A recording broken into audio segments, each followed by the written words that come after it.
Welcome to Politicos. This is Narasimha. AICC Rahul Gandhi ఒక కీలక నిర్ణయం తీసుకున్నారు. ఎమ్మెల్సీ తీన్మార్ మల్లన్న విషయంలో ఆయన సస్పెండ్ చేస్తూ కూడా పార్టీ నిర్ణయం తీసుకున్న నేపథ్యంలో మనతో పాటు టీపీసీ స్పోక్ పర్సన్ సంధ్యారెడ్డి గారు మనతో పాటు ఉన్నారు. మరి మల్లన్నకి సంబంధించి కూడా ఆ విషయాలను మాట్లాడే ప్రయత్నం చేద్దాం. అక్క నమస్తే అక్క.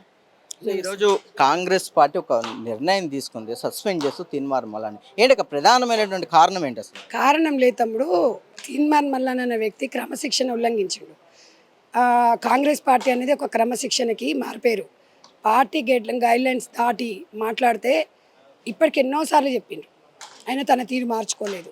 ఇవాళ కాంగ్రెస్ పార్టీ పెద్ద పీటనేసి టికెట్ ఇచ్చి నేను ఎమ్మెల్సీ గెలిపిస్తే మీరు ఇష్టానుసారంగా మీ భాష ఏంది, మీ భాష ఎట్లా మాట్లాడుతున్నారు మీరు చూసిండ్రు. ఇట్లా మొత్తం పేపర్స్ కూడా చింపినారు. అంటే తీన్మార్ అనే వ్యక్తి ఈరోజు కాంగ్రెస్ పార్టీ ఇంత మంచి స్థానం కల్పిస్తే పార్టీని డ్యామేజ్ లాగా చేయడం అనేది అది పద్ధతి కాదు. ఎందుకంటే ఎంత ఎదుగుతా అంత ఒదుగుతావు. ఇలా ఎమ్మెల్సీ అనేది ఇంత క్రిటికల్గా గెలిచిండ్రు మీరు. ఇలా పార్టీ నుంచే మీరు గెలిచి అలా కన్నతల్లికే మీరు అన్నం పెడితే సున్నం పెట్టేలా మాట్లాడుతుంటే మరి కాంగ్రెస్ పార్టీ ఎట్లా ఒప్పుకుంటుంది? మీరు ఒక మాట చెప్పండి. ఎందుకంటే నేను ఒకటే చెప్తున్నాను, రాజకీయాలలో నీతి ఉండాలి, న్యాయం ఉండాలి, ఒక మాట్లాడే విధానం ఉండాలి. మనం చూసి వేరే వాళ్ళు కూడా మాట్లాడతారు.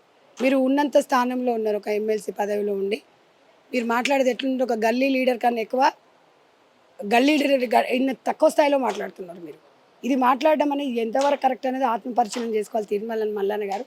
తీన్మార్ మల్లన్న గారు ఏమనుకుంటారంటే బీసీలు మస్తు మంది ఉన్నారు, న్యాయంబడి ఉన్నారు.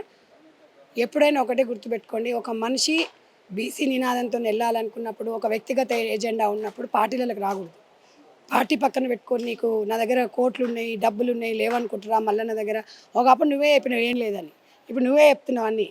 ఇవన్నీ ఇట్లా పిచ్చి పిచ్చి మాటలు మాట్లాడితే తెలంగాణ ప్రజలను ఇట్లా ఇబ్బంది పెడితే కాంగ్రెస్ పార్టీ ఎప్పుడు కూడా ఇలాంటివి క్షమించదు. ఆయన నిర్ణయం చదువుకున్న వ్యక్తి, ఆయనకి ఏం చెప్తాం? ఇంతగానము ఓపిక పట్టుకున్నాం, చూసే వాళ్ళకే అసహ్యం వేస్తుంది. అయినా కూడా పార్టీ ఓపిక పట్టుకుంది. పార్టీ గైడెన్స్ లేకుండా పార్టీ నిర్ణయాలు ఏ రకంగా ఉంటే దాని ప్రకారంగానే పనిచేయాలి తప్ప సొంత ఏజెండాలు ఉండకూడదు. ఏదో టీవీ ఉంది, సబ్స్క్రైబర్స్ ఉన్నారు. మీరు కేసీఆర్ మాటలకు ఇష్టపడతారు కానీ చేతలకు ఇష్టపడరు. తీన్మార్ మల్లన్న అనే వ్యక్తి నీకు మాటలు వచ్చి ఉండొచ్చు, నీకన్నా తాతలు వచ్చేటోళ్ళు ఉన్నారు మాటలు, కానీ అన్ని టైంలో నడవవు అవి. ఇప్పుడు అన్ని టైంలో నడుస్తాయని నువ్వు అనుకుంటున్నావు, కానీ ఆ స్థాయికి వచ్చినావు నువ్వు ఒక ఉన్నంత స్థానంని నువ్వు ఏ రకంగా చూసుకోవాలనేది నిన్ను చూసి 10 మంది ఆదర్శంగా కావాలి. ఇక్కడ కులగణనకు సంబంధించినటువంటి సర్వే పేపర్లను చించేసి కాల్చుదా అనేటువంటి ఒక మాటలు ఎట్లా తీసుకోవాలి? ఎమ్మెల్సీ అయి ఉండి టీచర్స్ చేసిన ఒక కులగణన సర్వేకి సంబంధించి సమగ్ర సర్వేను కించపరిచిండంటే ఒక రాజ్యాంగాన్ని కించపరిచిన విధంగా చేసినోడు ఈయన బీసీలకు ఏం చేశాడు? బీసీ నినాదం ఏంది? నువ్వు అంత పెద్ద మునగానివా ఇలా తీన్మార్ మల్లన్న నడుగుతున్నాను నేను. నువ్వు వాళ్ళకన్నా ఎక్కువ నువ్వు అంటే వాళ్ళకన్నా ఎక్కువ చదువుకున్నావు, నువ్వు మేధావుల కన్నా ఎక్కువ. కంచె ఐలయ్య గారి కన్నా ఎక్కువనా? ఇవాళ కంచె ఐలయ్య గారు ఒక ఆర్టికల్ రాస్తే అది మామూలుగా ఉండదు. మీరు అలాంటిది కూడా ఇవాళ కాంగ్రెస్ పార్టీ పెద్దపీట నేసింది. మరి బీఆర్ఎస్ పార్టీ ఉన్నప్పుడు బీసీలకు ఇవ్వలేదు అని చెప్పప్పుడు ఎందుకు మాట్లాడలేదు? ఆ రోజు ఎందుకు ఎగరలే?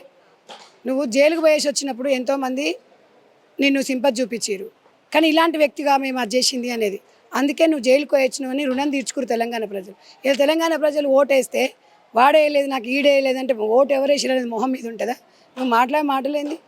చిల్లర మాటలు మాట్లాడుతున్నావు, నీ స్థాయి దిగజార్చుకుంటున్నావు. కాంగ్రెస్ పార్టీ ఇలాంటి వాళ్ళకి అవకాశం ఉండదు. కాంగ్రెస్ పార్టీ కంచుకోట. కాంగ్రెస్ పార్టీ వేల మంది లక్షల మంది కార్యకర్తలు ఉన్నారు. మంచిగా చెప్తారు తప్ప ఇలాంటి చెడుని ఎప్పుడు ప్రోత్సహించరు. సో తీన్మార్ మల్లన్న ఖచ్చితంగా ఒక బీసీ పార్టీని ఏర్పాటు చేసుకుంటాము, పార్టీ పెడతామనే నేపథ్యంలోనే ఇలాంటి వ్యాఖ్యలు చేశారా? అది పెట్టుకోండి. 100 పార్టీలు ఉన్నాయి. బోడి లింగాలలో ఇది ఒక శివలింగం అనుకుంటాము. నువ్వు పెట్టుకోవయ్యా, నీ ఉనికి కాపాడుకో. ప్రజలు ఆశీర్వదిస్తారా? ఇప్పుడు ఎమ్మెల్సీల ప్రజలు ఆశీర్వదించి ఓటేస్తేనే వాడు వీడు అని చెప్పి మాట్లాడి అహంకారంతో చింపుకున్నావు. ఎవడాడు నువ్వు పార్టీ పెడతా? నీ పార్టీలో చేరేటోడు పెట్టరాదు నువ్వు. అంటే బీసీల మద్దతు కూడగట్టుకునేందుకే ఇదంతా జరిగిందంట. కాంగ్రెస్ పార్టీ బీసీలు ఒకరే ఉండదు. కాంగ్రెస్ పార్టీకి బలహీన వర్గాలందరూ కూడా ఉండాలి. ఉట్టిగా ఉండదు ఆడ. కాంగ్రెస్ పార్టీ నినాదమే అది. అదొక్కటి మీరు అర్థం చేసుకోవాలి. కాంగ్రెస్ పార్టీ ఎవరిని కూడా కించపరిచే విధంగా మాట్లాడితే ఊరుకోరు. ఒక్కటే గుర్తుపెట్టుకోండి, ఇలా పార్టీ పెట్టుకుంటే పెట్టుకో, నువ్వు నువ్వు నువ్వు ఏ పార్టీ తిరిగినా బీజేపీలోకి పోయొచ్చు నువ్వు. అయినా కూడా కాంగ్రెస్ పార్టీ బీసీ బిడ్డగా నిన్ను ఆశీర్వదించి నీకు టికెట్ ఇస్తే ఇలా నువ్వు చేసింది ఏంది? నువ్వు చేసింది? ఆ? నువ్వు ఫస్ట్ ఇలా రాజీనామా చేయి. మరి నేను ఎందుకు చేస్తా అంటున్నావు? ఎందుకు చేయవు? నువ్వు ఏ గుర్తు మీద గెలిచినావు? నువ్వేమైనా ఇండివిజువల్ గెలిచినావా? నువ్వు పార్టీ పెట్టుకున్నప్పుడు రాజీనామా చేసి పార్టీ పెట్టుకో, భాగవతాలు ఆడించుకోవద్దంటుండు నేను. ఎందుకంటే ఈ వాస్తవానికి నా పరిధి కూడా కాదు మాట్లాడేది ఇది. కాకపోతే నాకు ఆవేదన వస్తుంది. నేను ఒక కరడుగట్టిన కాంగ్రెస్ కార్యకర్తను కాబట్టి ఇంత అవకాశం ఇచ్చినాక నువ్వు ఇలా నీ పేరులోనే ఉందేమో ఓడమల్లయ్య అని. అది పద్ధతి కాదు. తీన్మార్ మల్లన్న, నువ్వు మార్చుకోవాల్సిందే. నువ్వు ఏది పెట్టినా ఒక పార్టీ నాయకుడు అంటే ఎట్లుండాలి? నీకు లక్షణాలు ఉన్నాయి, గల్లీ లీడర్లు ఉన్న లక్షణాలు కూడా లేవు నీకు. చిల్లరగా మాట్లాడుతున్నావు. ఇట్లా మాట్లాడేవాడు నీ దాంట్లోకి వచ్చేది. నువ్వు మాట్లాడినప్పుడు అప్పుడు తీన్మార్ మల్లన్న నుంచి ఇలా చప్పట్లు కొట్టి నీ మీడియాను బాగానే డెవలప్ చేసుకున్నావు. అంత ఈజీగా ఉంటుంది పార్టీని నడపడం. నడిపి చూడు. నిజంగా కూడా అందరు కలిసి వస్తారంటే మేమెందుకు వద్దంటామండి? ఇలా బీసీకి పెద్దపీటను వేసిందే కాంగ్రెస్ పార్టీ. నువ్వు పెట్టుకో, ఎవరు వద్దంటారు? సో మీనాక్షి నటరాజన్ వచ్చారు కాబట్టి ఇక పార్టీలో ప్రక్షాళన మొదలైంది అనుకోవచ్చా ఈ సస్పెన్షన్తో? తప్పకుండా. తన సింపుల్సిటీ మీరు చూసిరు. నాకు చాలా చాలా రోజుల తర్వాత ఒక వ్యక్తిని చూస్తే నాకు నిజంగా బూస్ బంప్స్ వచ్చినాయి. అంత సింపుల్, అంత స్థాయిలో ఉండి అంత సింపుల్గా ఉంది అంటే ఏదో జరగబోతుంది. నిజంగా అందరికీ ఒక రోల్ మోడల్ ఉంటుంది అని నాకైతే అనిపించింది. ఎందుకంటే తను చెప్తుంది, కార్యకర్తలు కాల్ చేసినా నేను లిఫ్ట్ చేస్తా అంటే, మీకు తెలుసు ఒక సర్పంచ్ ఫోన్ చేస్తేనే ఒక్కొక్కసారి బిజీగా ఉండి లిఫ్ట్ చేయరు. ఆమె ఇలా తెలంగాణ ఇన్ఛార్జ్ అయినా కాల్ చేయండి, పని ఉంటే చెయ్యండి అని చెప్పింది. అంతకన్నా నిదర్శనం ఏం కావాలి? ఒక లేడీస్కి ఒక రోల్ మోడల్ అనుకోవచ్చు. ఒక ధైర్యం వచ్చింది, ఒక అభిమానం వచ్చింది, ఒక సంతోషం వచ్చింది, ఇవన్నీ కూడా వచ్చింది. కాబట్టి తన మీద మాకు గౌరవం ఉంది. పిసిసి గారి మీద, రేవంత్ రెడ్డి గారి మీద, మంత్రుల మీద. కాంగ్రెస్ పార్టీ నిజంగా కూడా గ్రౌండ్ లెవెల్గా అన్ని పథకాలు పోవాలి. ఒక పార్టీని మండల స్థాయి నుంచి కూడా గ్రామ స్థాయి నుంచి కూడా విస్తరణ చేస్తానని చెప్పారు. పనిచేసిన వాళ్ళకి తప్పకుండా పదవులు వస్తాయని చెప్పారు. కరుణంటే కాంగ్రెస్ పార్టీ ఆమె. ఇవాళ దేశ ప్రజల కోసం పెళ్లి కూడా చేసుకోలేదు. ఇంకంతకన్నా ఎక్కువ ఏం కావాలి చెప్పండి? ఇవాళ మౌనవ్రతం. అమ్మగారు వారం శనివారం నాడు కూడా మాట్లాడదు, మౌనవ్రతం. అట్లాంటి వాళ్ళు ఎవరున్నారండి? చెప్పండి. మీరు రైల్వే స్టేషన్కి వస్తే ఆమె బ్యాగ్ ఆమె వేసుకొని వస్తుంది. ఒక మాట అన్నది, నా బ్యాగులు మోసి మీ స్థాయి దిగదార్చుకోవద్దన్నది. Wonderful word. అంటే నిజంగా మేము ఇంకా చాలా నేర్చుకోవాలనిపించింది నాకు. వాస్తవం అంటే ఈ మధ్యకాలంలో ఎవరు లేరండి. ఇట్లా గెలిచినామా అంటే ఫార్చునర్ కార్ కొనుక్కోవాలి, ఇట్లా గల్లలు ఎగిరేయాలి. అదైనామా అంటే చూసినాం కదా ఇప్పుడు. ఫర్ ఎగ్జాంపుల్ తెలంగాణ కల్వకుంట్ల ఫ్యామిలీని అంతకుముందు ఎట్లుంది ఎగ్జాంపుల్ చూస్తే తెలుస్తుంది. నిజంగా అమ్మగారు వచ్చిండ్రు. నిజంగా అందరికి కూడా మంచి జరుగుతుందని నేనైతే అనుకుంటున్నాను. సో ఫైనల్గా ఏఐసిసి తెలంగాణ రాష్ట్రం మీద ప్రత్యేక దృష్టి పెట్టడం, ఇట్లాంటి విషయాలు కూడా తెలుసుకుని ముందుకెళ్లడంలో ఎట్లా భావిస్తారు మేడం? అంటే నాయకుల విషయంలో కానీ మీరు ప్రజల విషయంలో కానీ ఎట్లా తీసుకుంటారు? కాంగ్రెస్ పార్టీ ఎప్పుడైనా బలహీన వర్గాల కోసమేనండి. ఈ మధ్యలో కొంతమంది అటు ఇటు ఉన్నోళ్ళు కొద్దిగా ఉంటారు.